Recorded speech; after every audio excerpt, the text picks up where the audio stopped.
hatiku terang bagi Baik, mari kita berdoa dulu sebelum kita mulai. Mungkin Tante Meme bisa pimpin dalam doa untuk kita semua. Terima kasih Bapak, untuk malam hari ini kami dapat bergabung kembali bersama untuk mempelajari firman-Mu Tuhan melalui Bible Study ini Tuhan. Berkati kami semua Tuhan yang mengikuti Bible Study ini. Berkati kami semua dengan kesehatan, kekuatan, dan Roh Kudus-Mu selalu menyertai kami, agar kami mengerti apa yang akan kami pelajari Tuhan. Ya. Terima kasih Bapa, di dalam nama Tuhan Yesus kami berdoa dan mengucap syukur. Amin. Amin, amin. Iya. Baik, thank you. Oke, sekali lagi shalom dan selamat malam.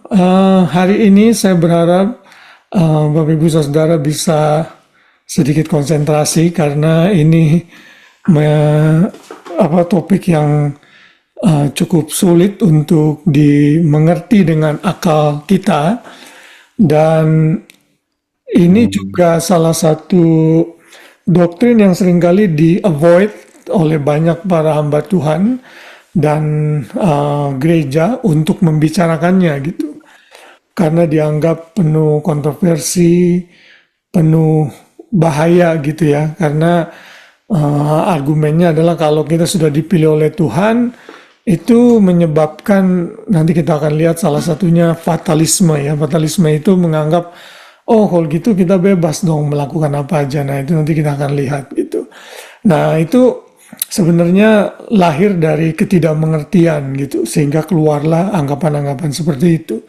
Lalu di dalam dunia teologi itu doktrin ini jadi division, ada pembedaan gitu yang kita kenal dengan istilah Calvinism, lalu sama Arminianism gitu.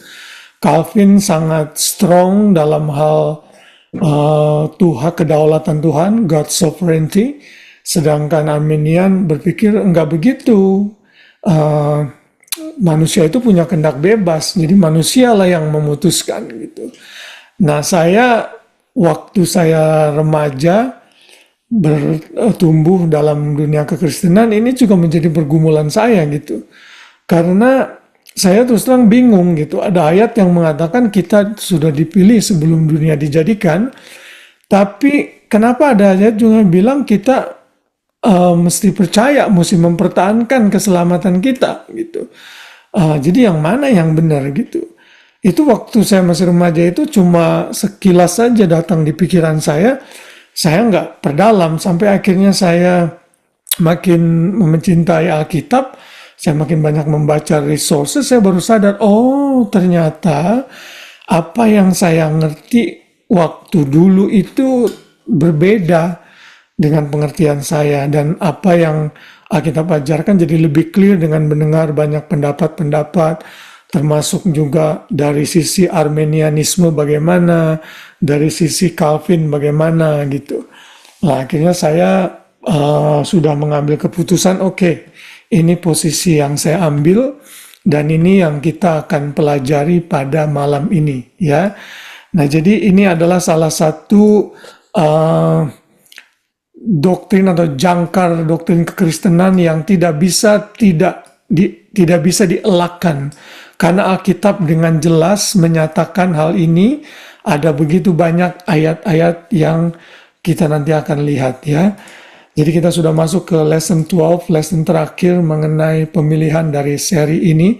Saya berharap semua yang sudah kita pelajari bisa, saudara nggak perlu hafal, tapi paling tidak mengerti konsep yang sudah kita pelajari sampai hari ini gitu ya. Misalnya saat kita mendengar istilah justification, apa itu? Kita tahu, oh itu pembenaran yang Tuhan berikan karena kasih karunia gitu ya. Lalu saat kita mendengar istilah penyucian diri, sanctification, saudara ngerti, oh iya sanctification itu secara posisi kita sudah disucikan, lalu selama masih hidup kita terus akan disucikan, progresif, sampai nanti kita ketemu Tuhan, kita dimuliakan. mengalami ultimate sanctification. Nah, hari ini kita akan belajar mengenai election. Ini bukannya election pemilihan umum ya. Istilahnya ini memang sama seperti election pemilihan umum, tapi ini maksudnya pemilihan, atau istilah lainnya itu pra-destinasi atau predestination. Ya, apa itu istilah election ini? Tentunya kita kembali melihat dari bahasa aslinya. Ya, itu adalah bahar, kalau dalam bahasa Ibraninya bahar ya. Bahar itu artinya select, memilih. Ini sebenarnya kata umum yang digunakan di dalam banyak kehidupan sehari-hari ya. Itu hanya kata-kata yang seringkali kita juga pakai dalam bahasa Indonesia, mirip, dipilih, memilih begitu ya. Lalu kalau di dalam perjanjian baru, di dalam bahasa Yunaninya itu adalah eklektos. Eklektos itu select, by implication favorite, chosen. Ya, dipilih. Itu ada ayat-ayatnya, saya sampaikan di situ. Dan ada kata lain dalam bahasa Yunani itu prorizo. Prorizo itu predetermined. Nah, ini lebih lebih jelas sesuai istilah Alkitab, artinya Tuhan sudah menentukan sebelumnya, menetapkan sebelumnya, itu prorizo. Ya, nah kalau orang menolak doktrin pemilihan, itu sebenarnya mereka nggak sadar bahwa di dalam kehidupan sehari-hari kita, Tuhan itu sudah menyatakan pemilihannya. Gitu. Apakah di sini ada yang bisa menolak jenis kelamin yang Tuhan kasih? Nggak ada. Itu kedaulatan Tuhan sepenuhnya. Saya dipilih menjadi laki-laki, itu kedaulatan Tuhan dan saya nggak bisa memilih. Itu berarti pemilihan itu memang ada gitu. Kita nggak bisa pungkiri itu. Lalu contoh lain misalnya dari keluarga mana kita lahir. Siapa orang tua kita, kita tidak bisa memilih. Benar ya? Nggak ada di dalam dunia ini, oh saya mau lahir dari keturunan bangsawan, anaknya raja mana, nggak bisa. Itu menunjukkan bahwa Tuhan dalam kedaulatannya menetapkan banyak hal di dalam kehidupan kita. Ya, termasuk nanti dalam hal keselamatan. Nah, definisi secara lengkap mengenai election ini saya ambil dari godquestion.org. Dalam bahasa Inggrisnya itu dinyatakan predestined. Ini in scriptures reference above from the Greek word prorizo yang tadi kita sudah baca, which carries the meaning of determining beforehand, ordaining, deciding ahead of time. So predestination is God determining certain things to occur ahead of time. Jadi istilah pemilihan itu Tuhan sudah menentukan segala sesuatu sebelum itu terjadi. Ya, kita bisa bilang ini predestinasi, pradestinasi, atau bisa juga dibilang foreknowledge, atau bisa juga dibilang ordaining, atau bisa juga dibilang ketetapan Tuhan. Nah, saudara mesti mengerti di dalam Alkitab itu Tuhan sudah menetapkan segala sesuatu. Ya, segala sesuatu itu Tuhan sudah atur dan Tuhan sudah tetapkan sesuai dengan rencananya. Ya, nah kan pertanyaannya kalau Tuhan sudah menetapkan segala sesuatu, loh jadi kok bagaimana kita kan jadi robot? Nah, ini adalah dimensinya Tuhan yang kita tidak ngerti gitu. Ya. Jadi di dunia ketuhanan, Tuhan itu udah decree setiap langkah hidup kita itu sebenarnya tidak ada yang kebetulan. Tuhan sudah tetapkan semuanya dari from beginning sampai akhir. Tapi bagaimana nanti dengan tanggung jawab manusia, nanti kita akan melihat. Nah, ketetapan Tuhan itu yang kita sebut dengan predestination, yang nanti akan juga bersangkut paut dengan keselamatan yang sudah kita terima. Ya. Nah, doktrin pemilihan itu bersangkut paut dengan kedaulatan Tuhan. Ya, karena Tuhan itu Tuhan dan Dia pencipta segalanya, Dia yang mengawali segalanya, maka Dia berdaulat melakukan apa saja yang Dia anggap benar. Ya. Nah, itu misalnya ada di dalam Ayub 42 ayat 2. Om Anton bisa tolong dibacakan? Ayub 42 ayat 2, aku tahu bahwa engkau sanggup melakukan segala sesuatu dan tidak ada rencanamu yang gagal. Ya, thank you. Tuhan melakukan segala sesuatu, sanggup melakukan segala sesuatu, dan tidak ada rencana Tuhan yang gagal. Gagal. Gitu ya. Jadi semua yang terjadi dalam hidup kita itu tidak ada yang kebetulan. Tuhan sudah atur dalam kedaulatannya. Kebetulan menurut ukuran pandangan manusia gitu.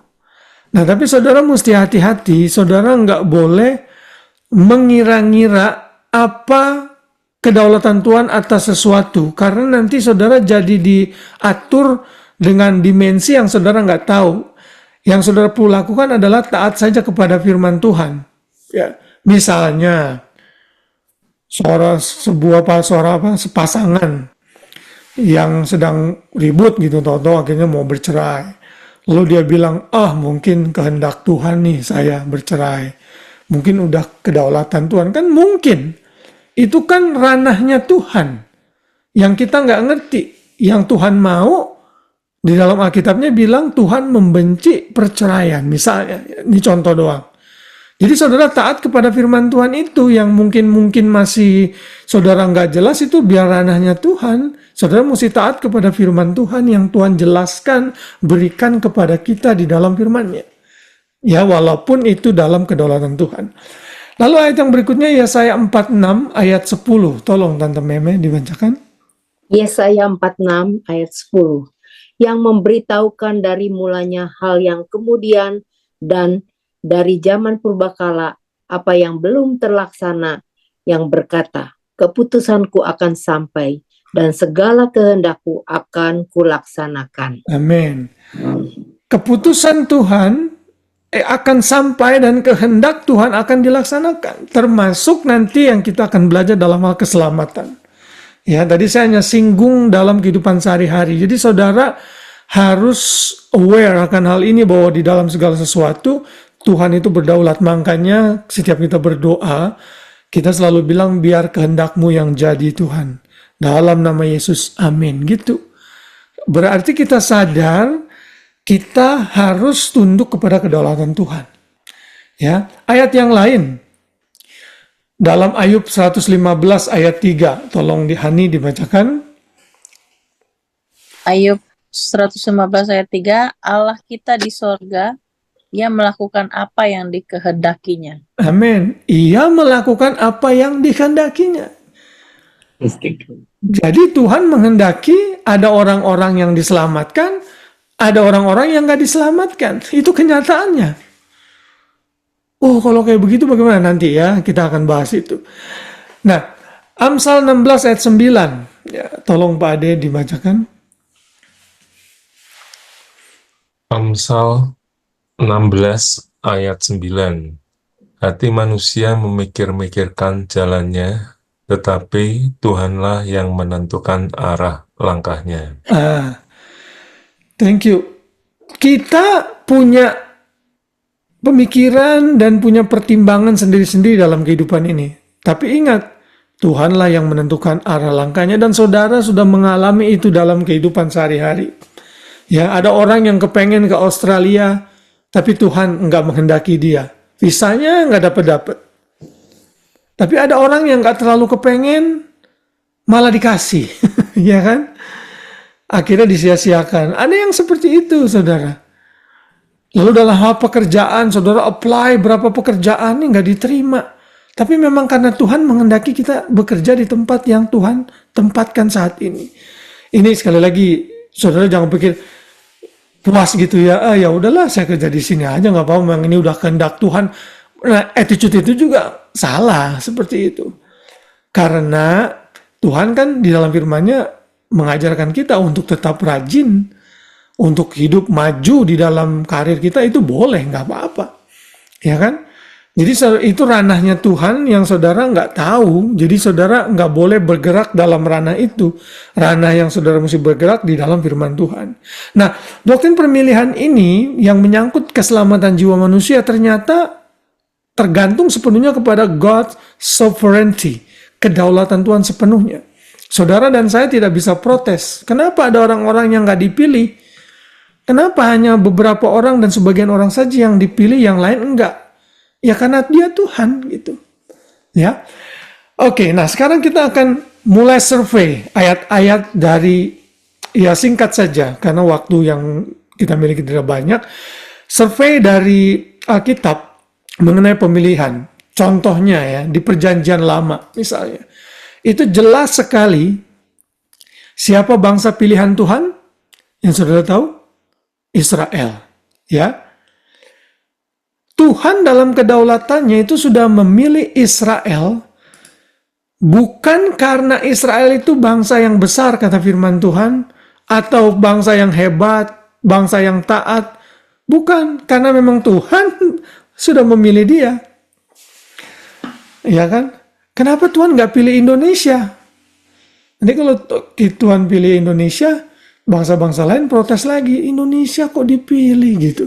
Jadi nggak ada habisnya saudara perdebatan itu. Mau siapapun bangsa yang dipilih, pasti ada keraguan, ada pertentangan. Artinya ya sudah terima saja.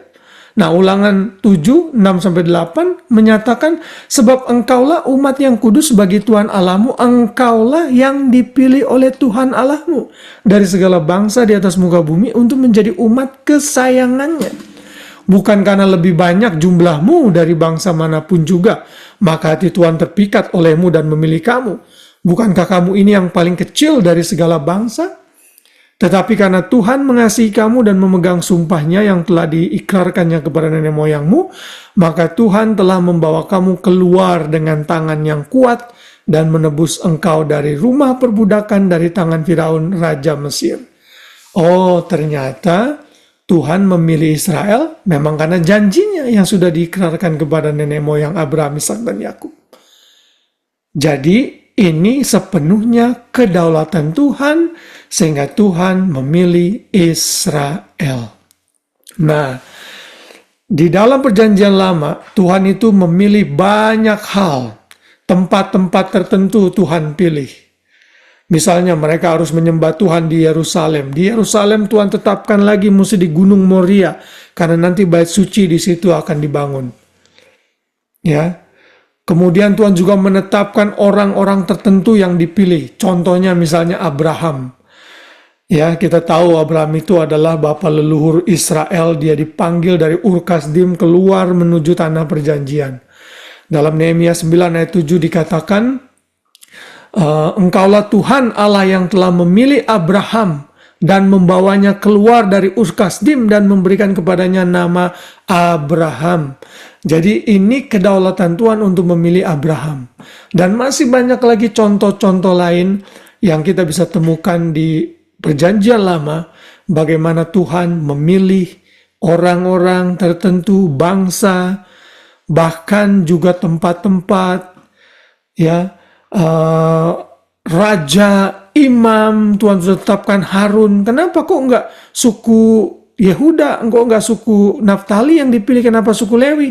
Ya suka-sukanya Tuhan gitu. Makanya ada lagu kan yang menyatakan suka-sukamu Tuhan. Tahu lagu itu ya? Suka-sukamu Tuhan. Itu sebenarnya lagu walaupun sederhana, menggambarkan kedaulatan Tuhan dalam melakukan yang dia anggap baik sebagai Tuhan. Ya. Kalau saya ini penemu iPhone yang seperti inilah yang saya rancang. Orang mau protes, kenapa sih iPhone kayak begini kok nggak kayak Android? Ya terserah lu, jangan beli iPhone kan gitu. Orang saya ciptakan sesuai dengan apa yang saya mau ciptakan dalam bentuk iPhone itu. Kalau saudara lihat mobil-mobil Eropa, itu lampu sennya ada di mana? Sebelah kiri ya. Mobil BMW, mobil-mobil Prancis, mobil Jepang di kanan. Saudara mau protes? Ya kalau saudara nggak suka, saya kadang-kadang tuh kalau bawa mobil Eropa suka kebalik-balik, jadi mau ngasih sen malah wiper yang nyala, karena kan terbalik-terbalik. Lah, memang itu penciptanya mau melakukan itu, ya you mesti follow. Nah, jadi kalau saudara menolak doktrin pemilihan, saudara tuh tidak fair dalam kehidupan sehari-hari, karena dalam kehidupan sehari-hari pun kita melihat orang itu bisa menentukan pilihannya sesuai yang dia kehendaki. Gitu. Walaupun seringkali kalau manusia pilihannya salah, ya. Nah, itu dalam perjanjian lama. Kalau dalam perjanjian baru ini ya banyak sekali, perjanjian baru lebih jelas. Kita akan lebih banyak konsentrasi di sini. Dalam perjanjian baru kita melihat dulu perkataan-perkataan Tuhan Yesus yang menggambarkan doktrin pemilihan. Ya. Kita baca Yohanes 15 ayat 16, 16 dan ayat 19. Kalau Anthony nggak bisa baca ya Anthony ya? Bisa kok, ntar kok. Oh, Nah, mana nih? ya, Yohanes silakan. 15:16 ya. Oke. Ya, dan Bukan 19. kamu yang memilih. Oke. Ini ya yang di Ya, screen kan ya? ya, yes. Yohanes 15 ayat 16. Bukan kamu yang memilih aku, tetapi akulah yang memilih kamu. Dan aku telah menetapkan kamu supaya kamu pergi dan menghasilkan buah-buahmu itu tetap, supaya apa yang kamu minta kepada Bapa dalam namaku diberikannya kepadamu. Ya, Sekiranya kamu dari dunia, tentulah dunia mengasihi kamu sebagai miliknya. Tetapi karena kamu bukan dari dunia, melainkan aku telah memilih kamu dari dunia, sebab itulah dunia membenci kamu. nah, thank you. Di sini ada 3 kata memilih, memilih, memilih. Yesus bilang bukan kamu yang milih aku yang milih kamu. Murid-murid Tuhan Yesus itu kan ada 12. Itu Tuhan yang memilih. Ada satu yang gagal, nanti kita akan lihat itu berarti bagian dari tanggung jawab manusia. Tapi awalnya itu Tuhan memilih. Tapi ternyata dari 12 itu ada satu yang sebenarnya tidak sungguh-sungguh pilihan Tuhan. Gitu. Ya. Dari sudut pandang manusia tentunya. Nah, jadi ini jelas Tuhan Yesus mengatakan kita semua itu dipilih oleh Tuhan, bukan kita yang milih Tuhan. Ada banyak ya ayat-ayatnya, saya cuma ambil beberapa saja karena keterbatasan waktu yang kita miliki. Matius 22 ayat 14, lalu Yohanes 6 ayat 44, tolong Budi dibacakan, Bud.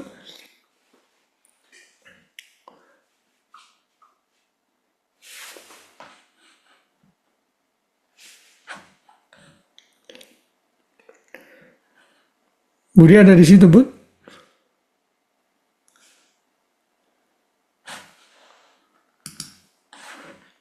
Baik, mungkin Budi lagi ini ya. Edwin atau Novi ada di sana? Ya, udah kok. Ya, silakan tolong dibaca Edwin 2 ayat ini, please. Thank you. Matius 22 ayat 14. Sebab banyak yang dipanggil, tetapi sedikit yang dipilih. Yohanes 6 ayat 44. Tidak ada seorang pun yang dapat datang kepadaku, jikalau ia tidak ditarik oleh Bapa yang mengutus aku, dan ia akan kubangkitkan pada akhir zaman. Thank you. Banyak yang dipanggil, sedikit yang dipilih. Saya tidak ada kesempatan banyak untuk menjelaskan ayat yang atas ini ya. Tapi intinya Tuhan memilih, itu aja. Dari sekian banyak orang yang ada di dunia ini, Tuhan memilih few of them, termasuk saudara dan saya. Tapi saya nggak tahu pilihan Tuhan benar apa enggak atas hidup saudara dan saya sampai kita mati menyangkal Yesus apa enggak. Ada orang banyak yang kelihatannya dipilih, tapi sesungguhnya enggak. Karena pada akhirnya dia menyangkal Yesus. Tapi saudara juga nggak boleh berpikir ada orang yang sekarang susah banget kepala batu gitu diinjili. Sampai dia belum meninggal, jangan saudara pikir, oh orang ini bukan orang pilihan. Belum tentu. Ya. Dan di gereja itu ada orang-orang pilihan, ada juga yang enggak. Karena di gereja juga banyak yang murtad gitu. Nah, jadi saudara mesti berhati-hati dalam hal ini. Tuhan Yesus juga berkata, Bapa yang sudah menentukan, ditarik oleh Bapa, lalu diberikan kepada Tuhan Yesus, itu menunjukkan doktrin pemilihan. Bukan hanya itu saja, Tuhan Yesus sendiri pun dinyatakan, dinubuatkan, sudah adalah orang yang dipilih oleh Bapa. Gitu. Grace ada di sana, Grace, kamu bisa baca nggak? Bisa. Yesaya 42 ayat 1, tolong. Yesaya 42 ayat 1. Lihat, itu hambaku yang kupegang, orang pilihanku, yang kepadanya aku berkenan. Aku telah menaruh rohku ke atasnya, supaya ia menyatakan hukum kepada bangsa-bangsa. Satu lagi sekalian yang bawa. 1 Petrus 1 ayat 20. Ia telah dipilih sebelum dunia dijadikan. Ia tetapi karena kamu, ia baru menyatakan dirinya pada akhir zaman, pada zaman akhir. Thank you. Nah, coba saudara lihat ayat ini. Tuhan Yesus pun dinubuatkan orang pilihanku, kunya huruf besar itu mengacu kepada Tuhan Yesus ya. Dan dalam 1 Petrus 1 ayat yang kita sudah tahu, kita dibeli dengan harga, dengan darahnya sendiri, oleh darah Yesus yang telah dipilih sebelum dunia dijadikan. Yesus bukan hanya menyatakan kita ini sudah dipilih olehnya, tapi Yesus sendiri pun adalah orang atau pribadi pilihan yang sudah ditetapkan oleh Bapa. Nah, jadi saudara, di mana-mana pun kita baca di halaman-halaman kitab suci, masalah doktrin pemilihan ini selalu muncul dan ada. Kita tidak boleh menyangkali dan tidak berani untuk menyatakan doktrin ini. Saya sungguh bersyukur, ini pertama kali saya benar-benar menyampaikan mengenai doktrin ini. Saya belum pernah menyampaikannya dimanapun, termasuk di gereja yang saya pernah khotbah. Ya, karena ini agak berat, karena ini dalam bentuk Bible study, jadi saya sampaikan. Nah, sekarang kita move ke kitab Kisah Para Rasul. Kitab Kisah Para Rasul, kitab sejarah ya, di dalam Perjanjian Baru. Itu juga ada doktrin pemilihan di situ dinyatakan ya. Iren bisa tolong bacakan Ren 2 ayat ini? Oh, saya lagi nyetir kok. Oh iya, sorry. Ya jangan kalau lagi nyetir bahaya. Oke, denger aja ya. Kalau gitu Om Anton lagi deh, balik lagi. Kisah Para Rasul 13 ayat 48. Ya. Mendengar itu, bergembiralah semua orang yang tidak mengenal Allah, dan mereka memuliakan firman Tuhan. Dan semua orang yang ditentukan Allah untuk hidup yang kekal menjadi percaya. Kisah Para Rasul 15:14. Simon telah menceritakan bahwa sejak semula Allah menunjukkan rahmat-Nya kepada bangsa-bangsa lain, yaitu dengan memilih sesuatu umat dari antara mereka bagi namanya. Ya, thank you. Nah, ini kan Paulus di pasal 13 lagi berada di Antioquia dan Pisidia. Selalu Paulus kalau nyampe ke satu kota, dia selalu cari sinagoge untuk memberitakan Injil di sana, karena di sana orang-orang berkumpul. Begitu Paulus menyampaikan firman Tuhan, apa yang dikatakan?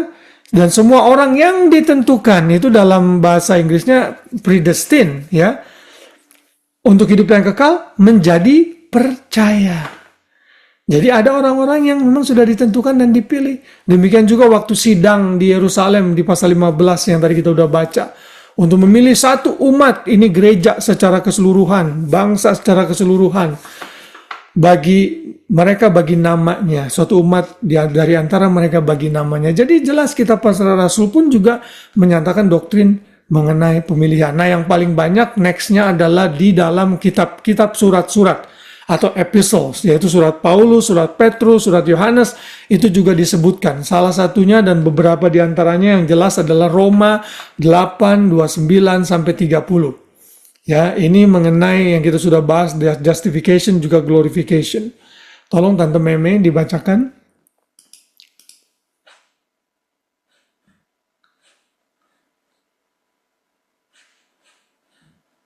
Tidak ada di sana Tante Meme ya. Oke. Kalau gitu Roma 8 ayat 29-30. Sebab semua orang yang dipilihnya dari semula, mereka juga ditentukannya dari semula untuk menjadi serupa dengan gambaran anaknya, supaya ia, anaknya itu, menjadi yang sulung di antara banyak saudara. Dan mereka yang ditentukannya dari semula, mereka itu juga dipanggilnya. Dan mereka yang dipanggilnya, mereka itu juga dibenarkannya. Dan mereka yang dibenarkannya, mereka itu juga dimuliakannya. Amin. Thank you. Ya. Coba perhatikan saudara rencana Tuhan atas semua ini. Dipilihnya, ditentukannya, semuanya Tuhan sudah atur. Dan saudara dan saya ada di dalamnya. Unless saudara menyangkal Yesus, saudara meninggal, berarti saudara bukan orang pilihan. Ya, jadi ada orang yang memang belum terbukti sampai kita meninggal bagaimana nanti. Dan saya berharap dan berdoa tidak ada di antara kita yang seperti itu. Ya, jadi jelas. Lalu dalam Efesus ini juga sangat jelas sekali. Efesus 1 ayat 4 sampai 5 dan ayat 11. Ya, tolong Hani dibacakan. Hari belum ya dari tadi ya, tolong Hari. Kelewatan. Sebab di dalam Dia Allah telah memilih kita sebelum dunia dijadikan supaya kita kudus dan tidak bercacat di hadapannya. Ayat 5. Dalam kasih Ia telah menentukan kita dari semula oleh Yesus Kristus untuk menjadi anak-anaknya sesuai dengan kerelaan kehendaknya.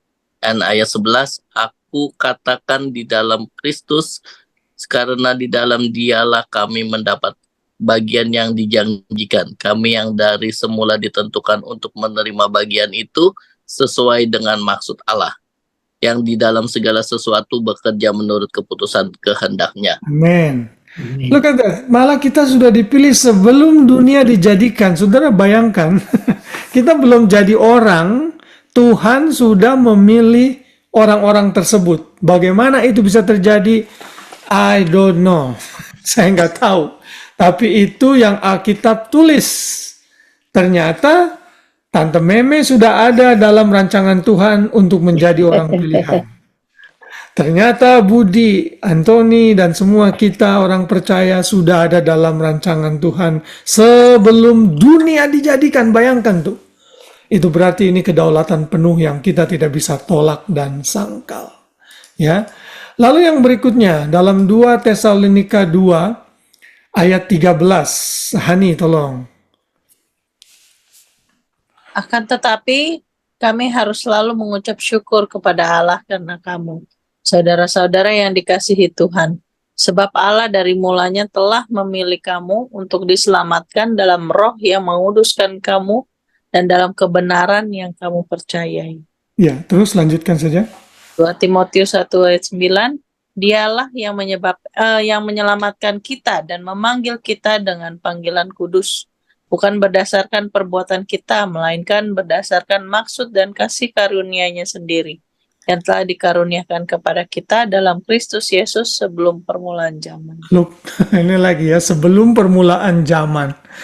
Kita dipilih untuk diselamatkan, bukan hanya untuk diselamatkan, untuk dikuduskan.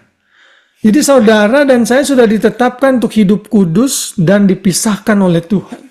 Itu juga Tuhan sudah tetapkan. Kita tidak bisa ignore ayat-ayat ini.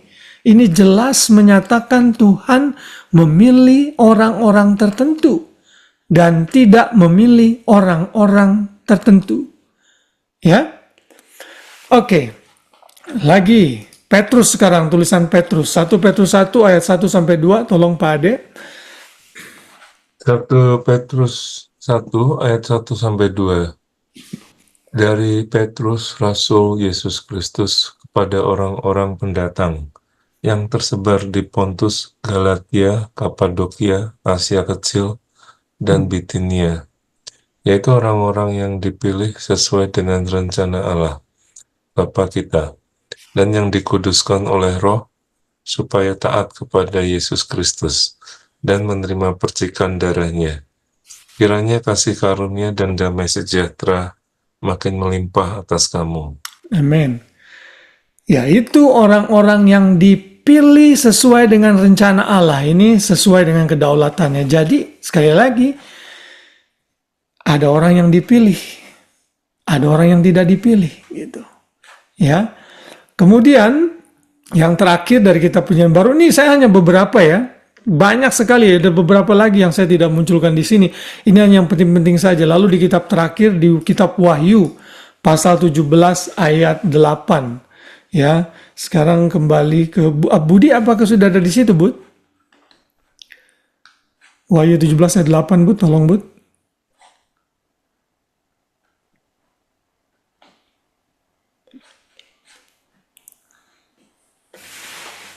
Mana si Budi? Bisa baca, Bud? Sudah di-unmute. Oh, Elisa. Suaranya belum keluar. Suaranya kok nggak keluar ya? Padahal udah di-unmute ya.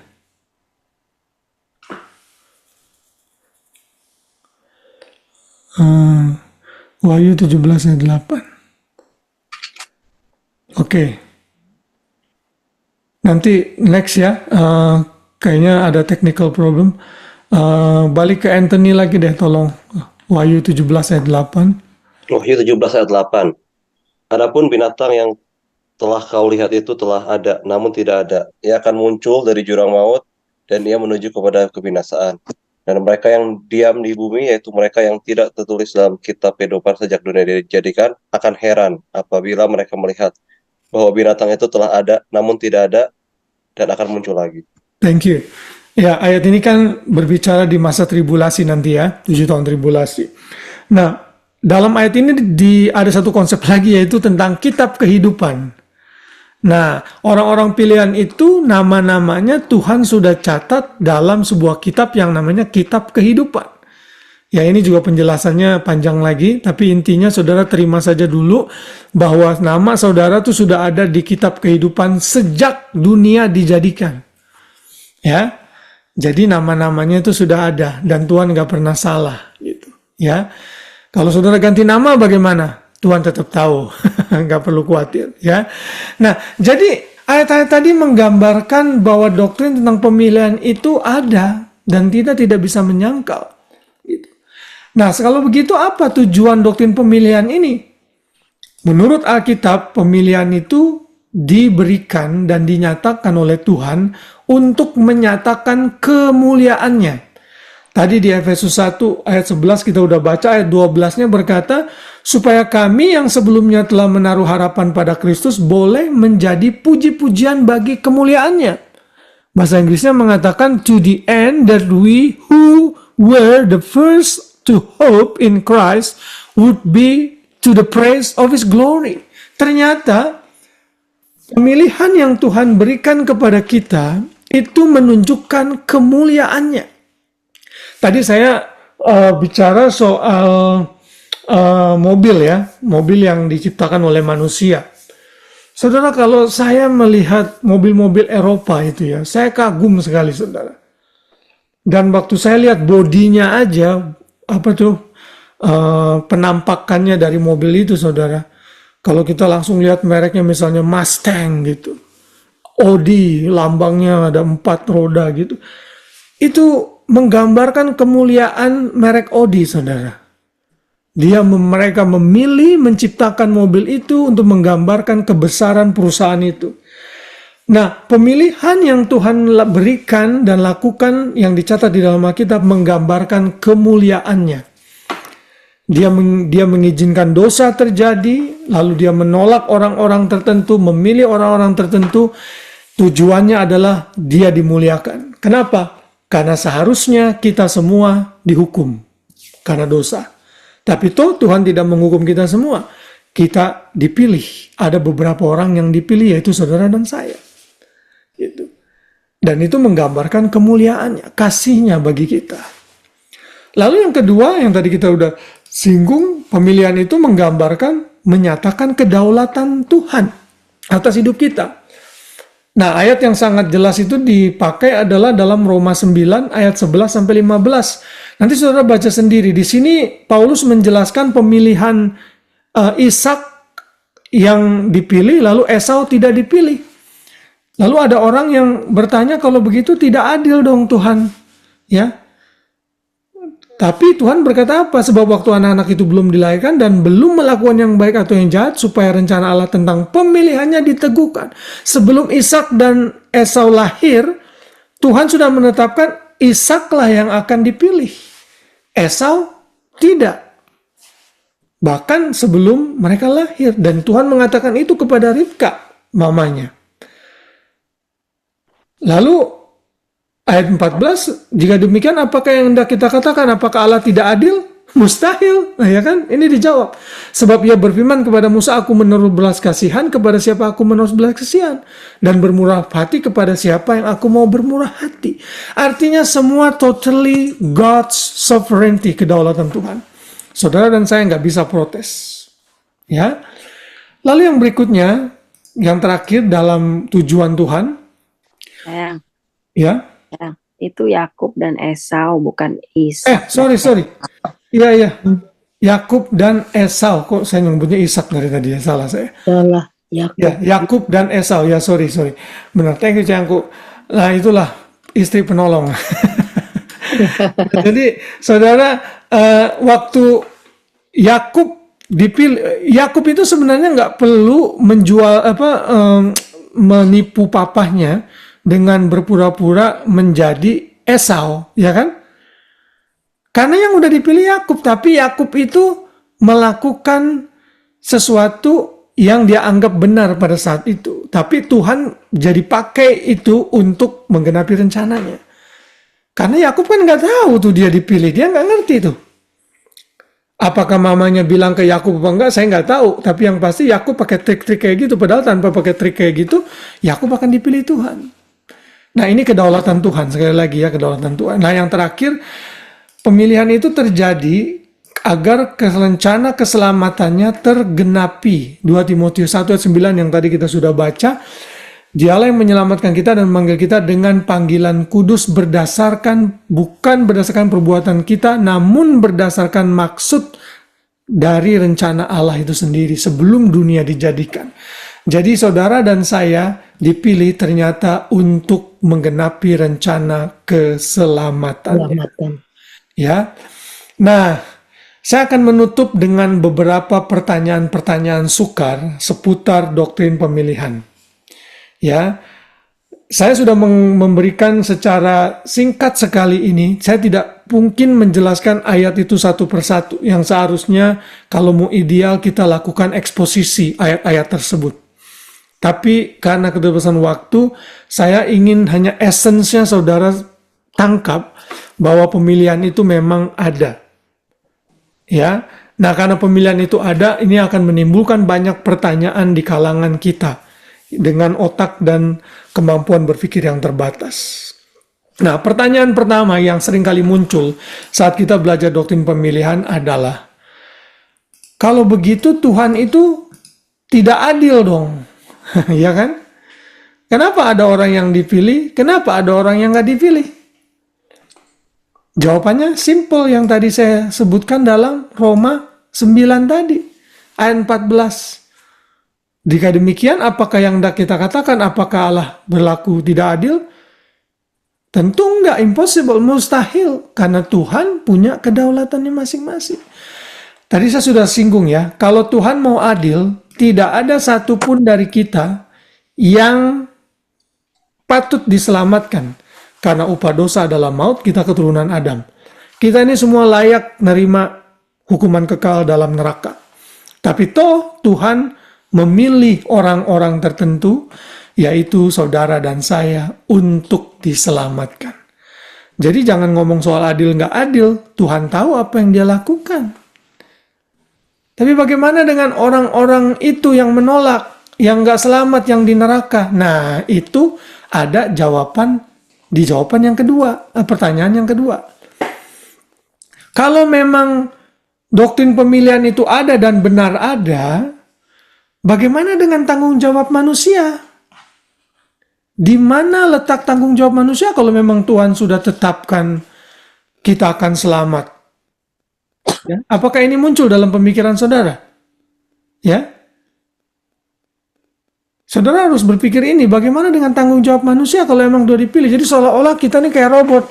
Oke, saya memilih Pak Ade untuk diselamatkan. Oke, saya menolak si A. Seolah kan kayak gitu kan? Nah, tapi ternyata Alkitab menyatakan manusia tetap dituntut pertanggungan jawabannya. Bagaimanakah kita menggabungkan keduanya? Saudara nggak perlu menggabungkan. Karena memang Alkitab tidak memberikan indikasi bagaimana cara menggabungkannya. Biarkan kebenaran itu apa adanya, tanggung jawab yes, pemilihan yes. Contoh, di dalam Alkitab ada kerajaan, yaitu kerajaan Asyur, yang dipilih oleh Tuhan untuk menjadi instrumen penghukuman bagi bangsa Yehuda, Israel pada saat itu. Ini ayatnya ada dalam Yesaya 10 ayat 5 sampai 6. Ya. Tapi ternyata Asyur kok dihukum juga sama Tuhan, Yesaya 10 ayat 12. Tetapi apabila Tuhan telah menyelesaikan segala pekerjaannya di Gunung Sion dan di Yerusalem, maka ia akan menghukum perbuatan ketinggian hati Raja Asyur dan sikapnya yang angkuh dan sombong itu. Keindahan hutan Asyur dan kebun buah-buahannya akan dihabiskannya, dan batangnya sampai rantingnya, sehingga akan menjadi seperti seorang yang sakit, yang merana sampai mati, dan sisa pohon-pohon hutannya. Oh, ternyata ini yang mana yang benar Tuhan? Tuhan udah pilih untuk menghukum, dia melakukan tugasnya, kok tapi malah orang ini dihukum. Oh, ternyata Asyur nggak tahu Tuhan memilih mereka. Dari sudut pandang manusia nih ya, Asyur melakukan semuanya dengan kesombongannya. Itu nanti sudah baca sendiri ayat-ayatnya di rumah, ayat yang ke-7 dan seterusnya. Asyur itu membanggakan diri, dia itu bangsa yang hebat, pokoknya dia mau menunjukkan dia satu-satunya yang perkasa. Tuhan tidak senang dengan itu. Oh, ternyata ini dua-duanya di-present dalam ayat ini. Tuhan memilih, menetapkan, tapi toh Asyur juga bertanggung jawab terhadap kesalahan-kesalahannya. Gitu. Karena Asyur kan nggak tahu soal pemilihan ini kan arenanya Tuhan, areanya Tuhan. Yang Asyur tahu, dia berusaha menyombongkan diri dengan kegagahan pasukannya dan keperkasaan bangsanya. Tuhan menghukum. Jadi dia dipakai instrumen oleh Tuhan untuk menghancurkan Yehuda, tapi Asyur pun tidak lepas dari tanggung jawabnya. Sama seperti Firaun. Firaun dipakai oleh Tuhan untuk opres bangsa Israel, menekan bangsa Israel, tapi di sisi lain Firaun pun bertanggung jawab terhadap pilihannya, karena Firaun nggak ngerti soal itu, karena dia melakukan itu demi egoisnya dia, demi kegagahannya dia. Gitu. Ya, ini terjadi dalam banyak hal, termasuk masalah Yudas. Ya, sama, Yudas pun bertanggung jawab. Karena Yudas menjual Yesus bukan sedang untuk menggenapi nubuat bahwa Yesus akan disalib. Tapi Yudas melakukan itu karena dia mau gain money. Yudas bertanggung jawab. Yudas nggak ngerti soal itu di dalam otaknya. Ini kita sudah tahu karena Alkitab memberikan informasi ini kepada kita. Lalu di contoh lain misalnya di dalam kisah-kisah para rasul. Ya, ini jelas sekali. Di sana dinyatakan dalam pasal 2, 22, 23, dan 4, 27-28 bahwa Yesus itu sudah ditentukan untuk mati menebus dosa manusia. Tapi toh ternyata orang-orang yang melakukan itu Tuhan akan hukum. Termasuk orang Israel, Pontius Pilatus, orang-orang Romawi, siapapun dia yang terlibat dalam pembunuhan Tuhan Yesus, mereka harus bertanggung jawab penuh. Sekalipun Tuhan sudah tetapkan. Jadi, ini seperti dua sisi mata uang yang kita tidak boleh hindarkan. Saudara mengutamakan tanggung jawab manusia, saudara jadi Arminian. Saudara mengutamakan pemilihan, predestination, ketetapan Tuhan, saudara jadi Calvin. Dua-duanya ternyata diajarkan oleh Tuhan dalam Alkitab. Pemilihan yes, tapi tanggung jawab manusia itu tetap ada. Nah, dalam hal keselamatan sama. Lihat, dalam satu ayat, dua hal ini dibahas. Yohanes 6 ayat 37. Semua yang diberikan Bapa kepadaku, ini dipilih, akan datang kepadaku. Berarti Tuhan memilih, Bapa memilih, manusia bertanggung jawab untuk apa? Percaya dan datang kepada Tuhan. Dan barang siapa datang kepadaku, ia tidak akan kubuang. Kisah para Rasul 13 ayat 48. Tadi kita udah baca. Mendengar itu bergembiralah semua orang yang tidak mengenal Allah dan mereka memuliakan firman Tuhan. Dan semua orang yang ditentukan, dipilih untuk hidup kekal, menjadi percaya. Perhatikan dalam satu ayat, ada pemilihan, ada tanggung jawab manusia. Itu berarti tidak bisa dipungkiri tanggung jawab manusia berlaku atas segalanya, termasuk dalam hal keselamatan. Berarti setiap orang yang percaya kepada Tuhan, itu berarti Tuhan sudah memilih saudara. Amin. Sehingga saudara datang dan percaya, itu bagian saudara. Kalau orang tidak percaya, itu karena orang itu tidak mengambil keputusan untuk percaya. Jadi segala kemuliaan bagi Tuhan. Udah gitu aja. Ya. Karena semua tindakan kita dalam Roma 14 ayat 12 dinyatakan akan dan harus memberi pertanggungan jawab tentang dirinya kepada Allah. Setiap orang di antara kita akan memberi pertanggungan jawab. Jadi, doktrin pemilihan tidak melepaskan tanggung jawab manusia. Ya. Termasuk di dalamnya waktu Adam dan Hawa berdosa. Adam dan Hawa berdosa sepenuhnya, bertanggung jawab sepenuhnya. Karena Adam dan Hawa tidak mengerti rencana di awang-awang dalam pikirannya. Yang dia perlu lakukan saat itu adalah Tuhan kasih perintah, jangan makan pohon di tengah-tengah taman, tentang yang baik dan yang jahat, maka kalau kamu makannya kamu akan mati. Itu saja Adam ternyata gagal, dan Hawa. Nah, jadi tanggung jawab manusia ada, pemilihan ada. Nah, sekarang pertanyaannya, apakah Tuhan menetapkan dosa? Apakah Tuhan the author of evil, the author of sin? Jawabannya tidak. Dosa terjadi karena ketidaktaatan manusia. Tapi dalam pemandangan Tuhan, Tuhan yang Maha Tahu, Tuhan tahu Adam akan berdosa. Tuhan tahu Adam akan gagal. Lalu kita kan bilang lagi, nah kalau kayak begitu, kenapa Tuhan mesti bikin begitu? Kenapa cegah dong? Kalau Tuhan cegah, Tuhan tidak melihat honesty dari Adam, taat karena dicegah apa taat karena kehendaknya. Karena Adam dan Hawa diberikan kehendak bebas untuk mengambil keputusan. Sehingga exercise tanggung jawabnya kepada Tuhan. Which is kita tahu mereka gagal. Karena nanti kalau semuanya sempurna diciptakan oleh Tuhan, Adam dan Hawa nggak bisa berdosa, ada lagi problem. Problemnya apa? Ya terang aja. Adam nggak berdosa, semuanya sempurna, ya kan? Ada lagi pertanyaan. Jadi kini akal pikiran kita ini terbatas untuk mengerti semua rancangan Tuhan. Tapi yang pasti, apapun yang Tuhan sudah kerjakan itu yang terbaik, dan Tuhan bukan the author of evil. Dia tahu yang dia lakukan. Setiap dosa itu dilakukan karena rebellion against God. Disobedience against His command. Gitu. Makanya dosa ada. Apakah Tuhan tahu suatu hari kelak akan ada juru selamat? Yes.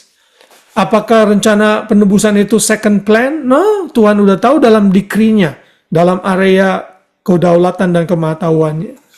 Tapi tugas dan tanggung jawab kita adalah melakukan bagian kita, hidup taat sesuai dengan apa yang Alkitab ajarkan. Jadi jangan saudara atur hidup saudara karena kedaulatan Tuhan. Misalnya tadi saya sudah kasih contoh ya. Soal apa deh, misalnya jodoh misalnya. Pokoknya biarin aja begini. Mungkin kehendak Tuhan saya single. Pokoknya saya nggak mau usaha. Ya nggak bisa. Orang yang belum menikah ya usahalah sedikit-sedikit. Bagaimana caranya dia bisa menikah. Mulai bikin perhatian kepada orang yang disuka dan lain sebagainya. Jadi jangan atur hidup saudara seperti itu. Ya. Ada cerita lucu ini, seorang pendeta di kereta. Keretanya berdesak-desakan gitu ya. Dia duduk, ada orang berdiri di depannya, cantik sekali, seksi gitu. Nah ini namanya pendeta, manusia juga kan, dia bukan tiang listrik. Dia kan juga punya naluri kemanusiaan. Lalu dia mulai lihat wanita ini, dia mulai, oh Tuhan tolong, kuatkanlah hambamu. Ya dia kereta berjalan lagi, tiba-tiba dia lihat lagi, nggak tahan lihat wanita ini yang tubuhnya seksi. Oh Tuhan tolonglah hambamu. Tiba-tiba dia lagi berdoa begitu, keretanya atau busnya ngerem mendadak, saudara. Begitu ngerem mendadak, tiba-tiba wanita ini jatuh pas di pangkuan si hamba Tuhan ini. Lalu dia membuka tangan, ya Tuhan biarlah kehendakmu yang jadi. Nah, saudara, ini menggambarkan bahwa manusia itu bertanggung jawab atas kepilihan dan keputusannya, dia mau melakukan dosa, mau taat apa enggak gitu. Ya. Nah, itu pertanyaan yang kedua. Pertanyaan yang ketiga, ya, mengenai doktrin ini. Apakah Alkitab mengajarkan pradestinasi ganda? Pradestinasi ganda itu artinya ada orang, Tuhan menetapkan ada orang masuk neraka, Tuhan menetapkan ada orang masuk surga. Nah, ini tidak clear diajarkan di dalam Alkitab. Ya, kita cuma mengertinya ada single predestination. Ini di dalam dunia teologi ini eksis ya. Double predestination and single predestination. Saya percaya dan memegang single pradestinasi. Kenapa? Karena Alkitab tidak memberikan indikasi yang jelas, bahwa yang clear bahwa ada orang-orang yang Tuhan memang tetapkan kamu masuk neraka. Enggak ada. Kalau mereka masuk neraka itu karena keputusannya. Ayatnya itu misalnya ada dalam Roma 9 ayat 22 dan 23. Nah, saudara, ini ada sebentar ya. Ini ada permainan kata-kata di sini. Kalau dalam bahasa Inggrisnya itu jelas nih, kalau dalam bahasa Indonesia tidak jelas. Kalau dalam bahasa Inggris sudah tahu ya, ada kalimat pasif, ada kalimat aktif. Bahasa Indonesia juga ada begitu. Kalimat pasif itu subjek yang kena. Misalnya I was hit by the ball. Berarti bolanya kena orang itu. Kalau aktif itu aktif I hit the ball. Gitu ya, dia memukul bola itu. Nah, di dalam ayat ini kalau dalam lihat bahasa Inggrisnya ayat 22, what if God, although willing to demonstrate his wrath and to make his power known, endured with much patience vessel of wrath prepared for destruction. Di sini Tuhan ini pasif. Dia yang menderita karena orang-orang yang menolak untuk keselamatan.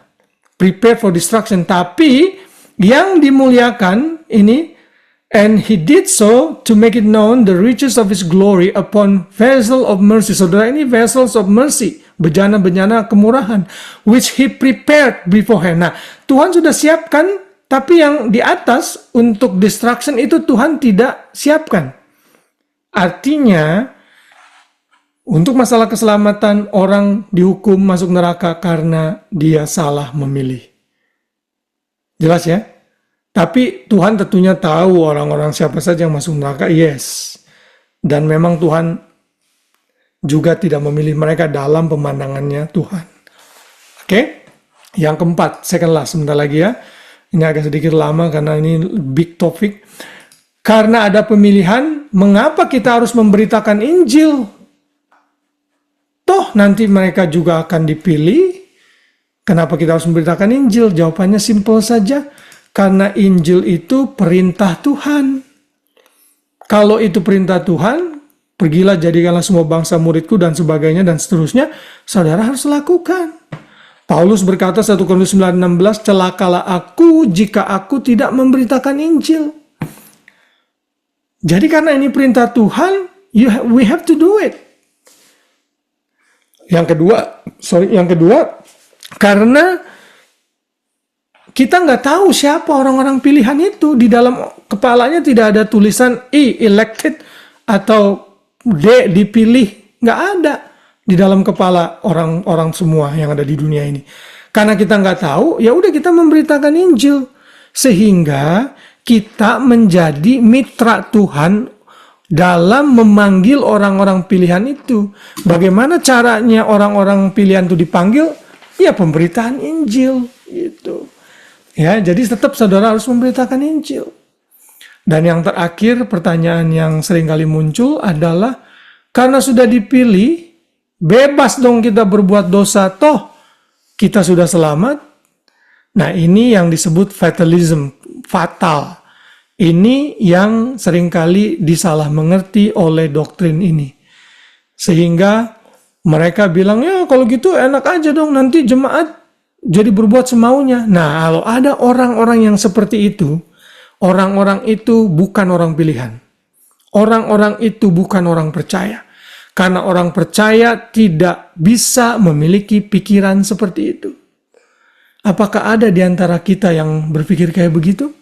Kalau ada, bertobatlah. Misalnya gitu, kok Dede, kan kok Dede udah ngajarin tuh tentang pemilihan. Oke, kalau gitu saya boleh dong berzina. Toh saya udah dipilih. Sorry bro, you not dipilih kalau kamu berkata begitu. Kenapa? Karena ayatnya jelas. Karena kasih karunia kita udah diselamatkan. Orang lupa ayat 10 nih ya. Bukan hasil pekerjaanmu, jangan ada yang memegahkan diri. Ayat 10 berkata apa? Sebab kita ini buatan Allah, diciptakan dalam Kristus Yesus untuk melakukan pekerjaan baik yang dipersiapkan Allah sebelumnya supaya kita hidup di dalamnya. Ia mau supaya kita hidup dalamnya, artinya berbuat baik, hidup dalam ketaatan setelah kita selamat sebagai orang-orang pilihan.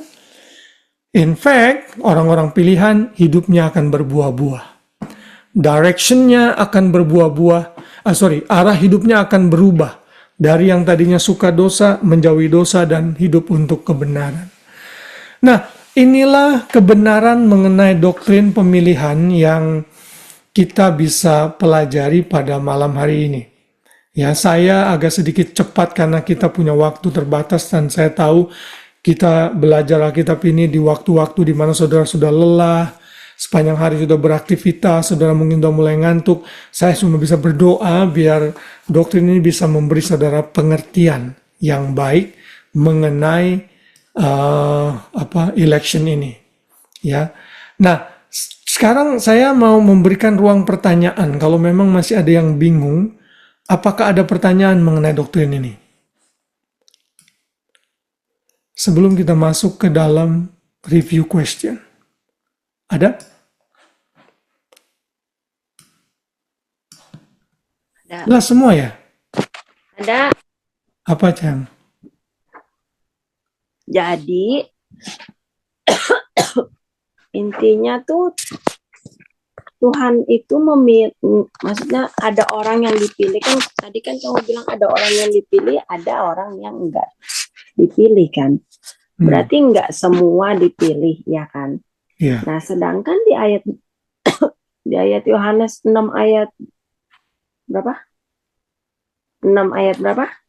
Yang karena begitu besar kasih Tuhan akan dunia ini. Yohanes 6 ayat Yohanes 3 ayat 16. Ya, 3 ayat 16 itu kan dibilang barang siapa yang percaya, barang siapa semua, ada kata semuanya. Ya. Iya kan? Nah, berarti harusnya kasih karunia itu kan buat semua dong orang yang percaya. Ya. Tapi dengan teori pemilihan ini kan ada yang dipilih, ada yang enggak, bagaimana jadinya? Oke. Benar, ayat yang dalam Yohanes 3 ayat 16 itu adalah provision. Keselamatan itu untuk seluruh dunia, tapi ternyata tidak semua percaya. Makanya kan dikatakan karena begitu besar kasih Allah akan dunia ini, sehingga ia telah mengaruniakan anak yang tunggal, supaya yang percaya kepadanya beroleh hidup yang kekal. Nah, saudara harus bisa membedakan ya mengenai kehendak Tuhan. Ada kehendak Tuhan yang tidak bisa jadi, tergantung dari kondisi-kondisi tertentu. Ya, contoh, Tuhan menghendaki kita semua tidak berbohong, tapi apakah kehendak itu dilanggar? Ya, banyak orang yang berbohong, padahal kita tahu itu kehendak Tuhan. Nah, di dalam Alkitab mengenai keselamatan juga gitu, kehendak Tuhan, Dia menghendaki semua selamat. Maka itu keselamatan diberikan, di-offer ke seluruh dunia. Tapi tidak semua yang menerima. Berarti di sini ada dua pihak. Tuhan menyediakan, Tuhan memilih, manusia memutuskan dan percaya. Itu. Bagaimana menggabungkan keduanya? Nggak perlu digabungkan, udah present aja. Saya juga nggak tahu bagaimana. Tapi yang jelas, pemilihan yes ada, penolakan juga ada, keselamatan disiapkan seluruh dunia, baru efektif kalau orang percaya dan menerima Yesus. Saat kita selamat, itu berarti kita dipilih Tuhan, kita respon kepada Tuhan, kemuliaan bagi Tuhan, nothing of my own effort, Kalau kita tidak selamat, kita masuk neraka, it's not because of God, it is because you reject the salvation. Itu clear jawaban yang mungkin kita bisa berikan. Oke? Halo. Ada lagi ya? Halo. Ya. Halo, Kak Dede. Iya, bisa Budi, bisa dengar, silakan. Bisa. Bertanya. Ya. Ya, Lisa mau tanya. Iya. Tanya. Silakan Bu. Tanya apa? Ya kalau gitu waktu Tuhan create the world, He know the world will be ends, right? Sorry, apa tadi? Enggak dengar kamu? Kedengeran dah? Kedengeran, tadi belum jelas. Apa tadi? Ulang lagi. So when He create the world, He know the world will end. Ya. Is it gitu ya kok? Oh, maksudnya waktu Tuhan menciptakan dunia, apakah Tuhan tahu dunia akan berakhir? Iya. Oh, of course Tuhan tahu, karena Dia kan Maha tahu. Ya kan? Dan berakhirnya dunia itu terjadi karena dosa, gitu. Sekali lagi, saudara, ini dimensinya pemikirannya Tuhan, ya. Dalam hal Maha tahu, yes, Tuhan tahu from beginning to the end. Ya kan?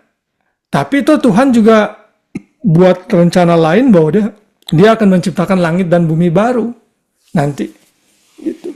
Tuhan Maha tahu, tapi Dia juga kasih solusi bahwa nanti kita akan berdiam di langit dan bumi baru di mana tidak ada dosa lagi. Itu bagian seluruh rancangan Tuhan sepenuhnya. Nah, seringkali kan tapi manusia tuh nggak pernah bisa puas. Dia pikir, ya udah kalau nggak kenapa nggak dari awal aja? Ya kan? Kalau nggak dari awal aja udah begitu. Jangan pusing-pusing lah, diizinin dosa dan lain sebagainya. Toh nanti akhirnya dipulihkan. Lah, sekarang kan pertanyaannya yang jadi pencipta Anda atau Tuhan gitu. Iya. Kan? Jadi saudara terima saja gitu. Ya? Seperti itu. Benar Elisa, Tuhan tahu. Oke, ada lagi? Iya. Oke. Ya, thank you, Pak. Thank you. Masih ada lagi yang ingin bertanya? Oke. Ya, saya berharap doktrin ini bisa membawa saudara kepada satu pengertian, inilah Tuhan yang saudara sembah. Karena kalau Alkitab itu ditulis oleh manusia yang bukan Tuhan, ngapain kasih ini susah-susah? Kita akan buat bahasa semudah mungkin dong. Tapi justru Tuhan yang kita sembah itu harus beyond akal kita. Tapi bukan berarti kita nggak bisa menggunakan akal kita ya. Kita terima dengan iman akhirnya gitu. Karena seluruh akal ini terbatas gitu. Yang kita bisa miliki, yang kita bisa berpikir gitu. Bukankah di dunia ini ada banyak hal yang kita nggak ngerti ya? Jelas ya? Coba jelaskan kepada saya electricity. Ada apa enggak? Oh, saya nggak percaya electricity itu ada. Silakan. Kalau saudara nggak percaya, coba pegang PowerPoint atau kabel telanjang.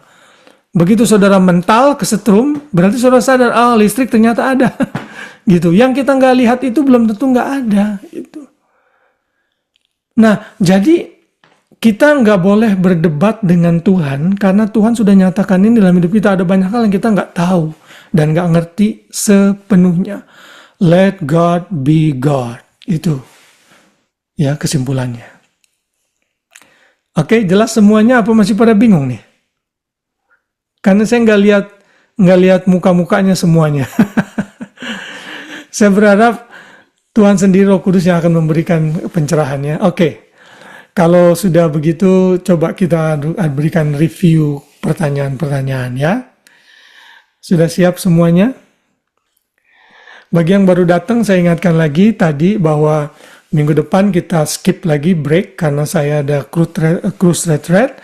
Lalu minggu berikutnya tanggal 16 kita mulai lagi pelajaran yang baru ya. Oke. Tapi nanti waktu pelajaran yang baru, saya mau ambil sekitar 10 menit untuk kasih saudara review question dari semua lesson yang sudah ada. Nanti saudara jawab di rumah, ya. Kemudian kita sama-sama koreksi, ya. 10-15 menit dulu dari lesson 1 sampai 12. Ada yang pilihan ganda, ada benar salah, tapi seluruh pertanyaan, mungkin misalnya ada 15 pertanyaan. Saudara jawab aja pakai pulpen nanti di rumah, ya nanti tanggal 16 gitu. Saya mau tahu apakah saudara ingat itu. Kalau salah nggak apa-apa, ini hanya exercise untuk kita namanya belajar kan harus ada hal yang perlu dievaluasi gitu ya. Oke, yang pertama Tante Meme. Siap Tante? Ya. Oke, banyak orang menghindari membahas doktrin pemilihan karena ini sangat sulit untuk diterima dengan akal manusia yang terbatas. Benar atau salah? Benar. Ya, Iya. betul sekali. Ya. Oke. Om Anton. Om, tolong jelaskan Om, apa yang dimaksud dengan doktrin pemilihan atau predestinasi? Apa itu? Pemilihan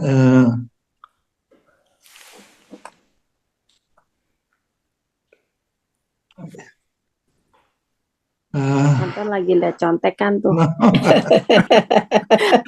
Dia tadi nyatet. Apa Om? Dengan bahasa Om juga nggak apa-apa. apaan ini maksudnya? Definisinya lah, menurut bahasa Om. Definisi apa pemilihan? Ya, doktrin pemilihan atau predestinasi apa itu? Pemilihan adalah kedaulatan Tuhan untuk memilih kita sebagai orang-orang yang dipilih, dan kita tidak dapat komplain about kedaulatan Tuhan. Ya, oke, ya, benar. Ya, jadi doktrin pemilihan itu adalah kedaulatan Tuhan yang sudah memilih orang-orang tertentu untuk diselamatkan sebelum dunia dijadikan, ya. Itu ya. Oke. Berikutnya adalah hari. Harihi. Hari, berikan 2 contoh kedaulatan Tuhan yang tidak bisa dibantah oleh manusia. Apa aja? Misalnya apa? Kita lahir sebagai wanita atau pria. Yes, betul. Satu lagi? Kita lahir dari keluarga yang tidak dipilih. Nggak bisa Ya. pilih keluarga. Ya, betul. Berarti kamu dengerin itu luar biasa. Oke, good, Hari, good. Oke. Siapa ya sekarang ya? Anthony. Bisa jawab Anthony ya? Walaupun sambil nyetrika memindahkan gunung. Oke. Berikan 2 contoh paling tidak mengenai pemilihan Tuhan dalam perjanjian lama. Dalam perjanjian lama ya. Ini kok Esau dan Yakub ya. Yes, good. Terus Firaun Yes. dipakai dikeraskan, dibilangkan di Alkitab. Tuhan mengeraskan hatinya Firaun sekali lagi sampai 10 kali. Betul. Ya. Ya, good. Ya, benar sekali itu ya. Lalu yang paling grand pemilihan di perjanjian lama adalah pemilihan apa? Bangsa Israel. Ya. Oke. Sekarang yang berikutnya adalah Hani.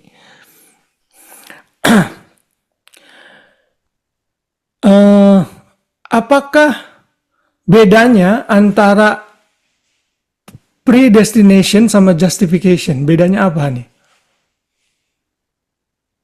Bedanya apa? Bedanya antara doktrin pradestinasi atau pemilihan dengan justification atau pembenaran atau justification. Bedanya apa? Kayaknya kalau misalnya predestination kan kita udah dipilih dari tapi kalau pembenaran setelah kita menerima Tuhan Yesus. Ya, good. Justification itu pembenaran yang Tuhan berikan. Good. Ya, oke. Siapa yang belum? Pak Ade yang belum ya? Pak Ade belum ya? Oke, Pak Ade. Bisakah manusia menuntut Tuhan tidak adil dalam pilihannya? Jelaskan jawaban Anda. Tidak, itu tadi dari Roma ya, Paulus yang menjelaskan apakah Tuhan tidak adil. Dia bilang mustahil. Ya. Ya, itu firman Tuhan. Good. Ya, oke. Siapa sekarang? Grace. Apakah yang dimaksud dengan double predestination? Double predestination nggak tahu apaan tadi, gigi lagi sakit nggak dengar. Oke, kalau gitu pertanyaan yang lain. Nggak apa jawabannya? Ntar dulu, itu saya simpan buat yang lain, siapa tahu ada yang bisa. Oh. Oke. Doktrin pemilihan membebaskan manusia dari tanggung jawabnya kepada Tuhan. Salah, ya gampang. Oke. Iren, ada di situ, Ren? Ya, bisa kok, dicoba. Oke, apakah yang dimaksud dengan double predestination? Waduh, itu tadi pas join belumnya. Belum nyampe ya? Oke, pertanyaan yang lain. Karena Tuhan sudah memilih yang akan diselamatkan, mengapa kita harus memberitakan Injil, Ren? Semacam memberitakan kemurahan Tuhan gitu. Hah? Enggak dengar kok pas yang topik itu kok. Oke, yang lain lagi ya. Doktrin pemilihan mengizinkan kita melakukan dosa semaunya karena kita sudah dipilih dan pasti selamat. Benar atau salah? Ya salah dong ya. Oke. Edwin atau Novi ada di sana? Ada kok. Nah, cuma kamu aja apa ada Novi juga? Ada Novi juga. Oke, kalau gitu kamu dulu Edwin. Double predestination apa Edwin? Saya kurang tahu. Saya nggak tahu kok. Oh, nggak tahu. Oke, saya ulang lagi ya. Ada yang tahu nggak? Silakan jawab. Ada yang tahu? Ya, Hari, silakan Hari. Hari. Tolong di-unmute. Kalau Tuhan itu kan memilih yang diselamatkan, tapi tidak memilih siapa yang masuk neraka.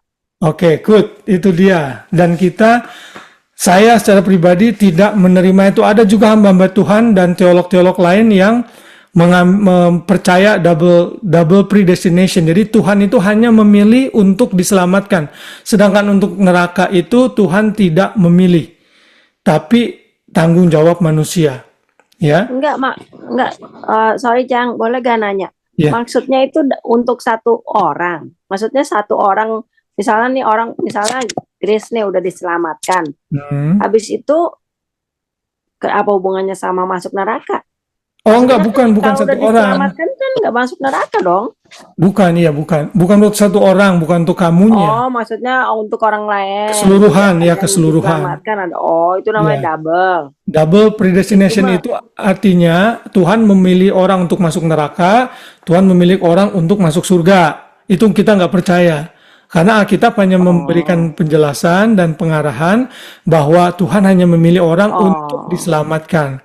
Sedangkan masuk neraka itu tanggung jawab si manusia karena menolak Tuhan. Ya, seperti itu. Oke. Sekali lagi saudara, otak kita memang terbatas untuk mengerti ini, tapi saya berharap Roh Kudus akan memberikan pencerahannya. Novi bisa jawab ya Novi ya? Iya kok. Tadi sudah semua ya. Oh, ini tadi deh yang Iren tadi masih agak bingung. Karena Tuhan sudah memilih kita untuk diselamatkan, mengapa kita masih harus memberitakan Injil? Kalau memang doktrin pemilihan ini ada, kenapa kita harus memberitakan Injil? Apa alasannya, Nov? Kan nggak semua orang dipilih. Jadi mungkin ada orang-orang yang memang perlu mendengarkan Injil supaya mereka jadi percaya. Ya, karena intinya kita kan nggak tahu ya orang pilihan yang mana kan. Jadi kita akhirnya beritakan Injil, ya itu benar. Ada jawaban lain nggak, Nov? Yang tadi dalam Matius 28 itu, ayat 19 sampai 20. Pergilah, jadikanlah semua bangsa muridku. Muridku. Karena perintah. Karena perintah, ya. Karena Tuhan memberi perintah, tugas kita taat gitu. Ya, itu dia. Oke. Nah, saya mau minta pendapat saudara setelah saudara belajar 12 lesson ini, mungkin nggak semua saja deh. Yang mau memberikan pendapat mungkin 2 atau 3 orang. Saya mau minta feedback mengenai 12 lesson ini, bagaimana menurut saudara? Apakah ini membantu saudara atau bagaimana? Silakan. Ada yang mau ngomong setelah 12 lesson ini diselesaikan malam ini? Kalau tidak, saya yang tunjuk nih. Biasanya begitu orang Indonesia, kalau diminta nggak ada yang mau. Hari. Saya kok. Ya, silakan Hari. Pelajaran yang kita ambil dari 12 ini, kalau menurut saya ini ngebantu banget ya buat kita jadi disiapkan gitu loh. Jadi kalau kita kadang-kadang, kalau kayak saya ya pribadi itu kadang-kadang kita dihadapin sama pertanyaan-pertanyaan yang kita sendiri nggak bisa jawab. Jadi ini nih ngebantu banget, jadi kita buat ngejelasin ke orang yang benar-benar nggak ngerti gitu loh. Sebab kayak jadi doktrin-doktrin yang kayak kita pelajarin, justification or something like that itu, jadi kalau giliran kita lagi ngadepin orang, apalagi orang yang di luar Kristen ya, kadang-kadang orang yang di luar Kristen itu mereka lebih kepengen tahu daripada orang yang Kristen gitu loh. Jadi kadang-kadang kasih pertanyaan itu memang pertanyaan yang nggak tahu mereka pengen tahu apa ngejebak. Jadi kita dapat pelajaran begini tuh setidaknya kita nginget gitu, kita bisa jawab gitu loh. Ya, very good. Ya, thank you. Ya, itu yang saya juga harapkan ya, untuk memperlengkapi saudara. Good. Ada lagi yang lain? Oke. Iren, bagaimana Ren pendapatnya Ren?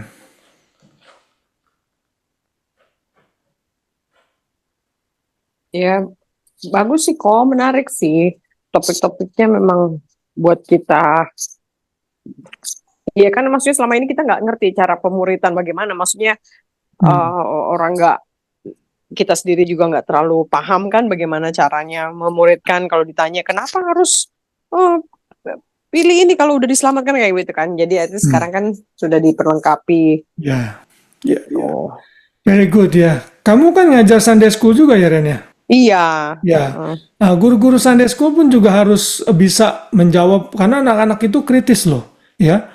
Dan ini paling tidak juga memperlengkapi saudara semua. Jadi jangan berpikir, saya cuma ngajar anak-anak. No, kadang-kadang anak-anak itu keluarin pertanyaan-pertanyaan yang out of the box gitu ya, blow our mind gitu. Ya begitulah. Jadi saya berharap ini memperlengkapi ya. Oke, kalau untuk Edwin atau Novi mungkin yang terakhir pendapatnya gimana menurut kalian?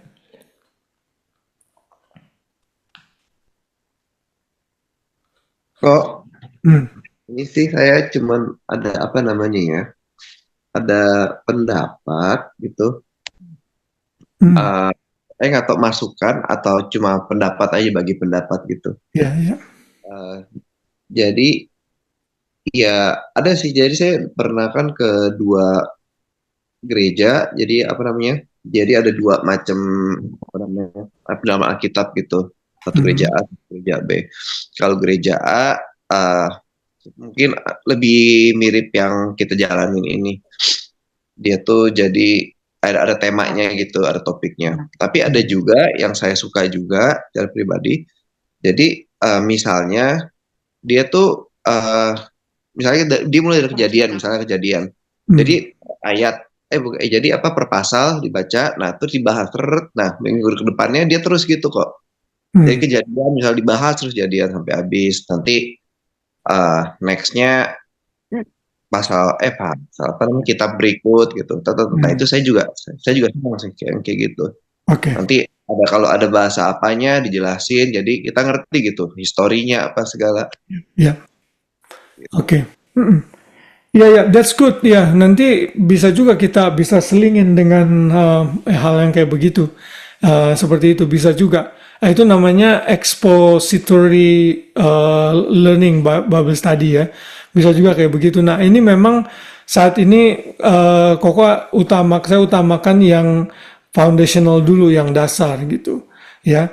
Karena saya berpikir kalau misalnya gitu ya, kita langsung membahas kejadian gitu misalnya, atau kita Matius, yang generalnya kita belum kuasai gitu. Nah, saya mau saudara menguasai yang basicnya dulu, nanti untuk deep itu baru kita bisa adakan namanya expository Bible study, bisa juga kayak gitu. Ya, thank you Edwin pendapatnya, dan saudara juga bisa lengkapi, misalnya saudara bisa diberkati dengan Bible study itu, saudara bisa ikuti juga, nggak apa-apa. Jadi kita saling melengkapi antara yang didapat di sini, yang saya berikan, lalu dari Bible study yang lain gitu, nggak apa-apa. Itu memperkaya kita, ya memperkaya kita. Nah, karena saya membahas ini dari segi sistematik teologi. Karena sistematik teologi itu kan dibagi-bagi tuh. Kebenaran Alkitab ada yang mengenai malaikat, mengenai keselamatan, mengenai surga neraka misalnya. Nah, itu juga perlu per topik gitu ya, per topik. Ada juga yang kayak begitu. Ya. Thank you Edwin pendapatnya ya. Sama thank you, justru kita yang thank you kok. Iya. Jadi baik kalau begitu, karena waktunya sudah malam, mari kita ambil foto dulu untuk menutup sebelum kita tidur ya. Thank you sekali lagi untuk partisipasinya. Saya berharap semua yang sudah ada ini bisa kasih tahu lagi teman-temannya yang lain. Kalau nanti di seri-seri yang baru bisa join, nah itu lebih bagus ya. Oke, Iren bisa dinyalain kameranya atau tidak? Wah, udah pakai hoodie semua ini ya. Oke, ya jadi ini Pajamas Day. Oke, 1, 2, 3, senyum semua. Oke, mari kita berdoa, kita tutup dalam doa. Tuhan, terima kasih untuk pembelajaran yang sudah kami terima melalui 12 pelajaran ini. Kami tahu pemikiran kami, otak kami terbatas Tuhan untuk mengerti keberadaan-Mu yang luar biasa. Karena itu biarlah setiap metode-metode dan pelajaran-pelajaran yang sudah kami berikan ini bisa benar-benar masuk di dalam hati kami, bukan hanya sekedar teori, tapi kami lakukan dalam kehidupan kami sehari-hari. Dan kalau kami lupa, kami bersyukur ada teknologi di mana kami bisa mendengar kembali rekaman-rekaman itu, sehingga kami bisa diingatkan lagi, diperlengkapi lagi, sehingga kami bisa mengajar dan memuridkan orang-orang lain lagi. Terima kasih Bapak, kalau sebentar kami akan istirahat, Engkau sertai kami sepanjang malam, sehingga kami bisa tidur dengan nyenyak, dan besok pagi kami boleh bangun dengan kekuatan yang baru dari Tuhan, menjalankan aktivitas kami dengan sukacita. Mari kita angkat tangan bersama dan terima berkat dari Tuhan. Tuhan memberkati engkau dan melindungi engkau. Amin. Menyinari engkau dengan wajahnya dan memberikan engkau kasih karunia. Tuhan menghadapkan wajahnya kepadamu dan memberikan engkau damai sejahtera.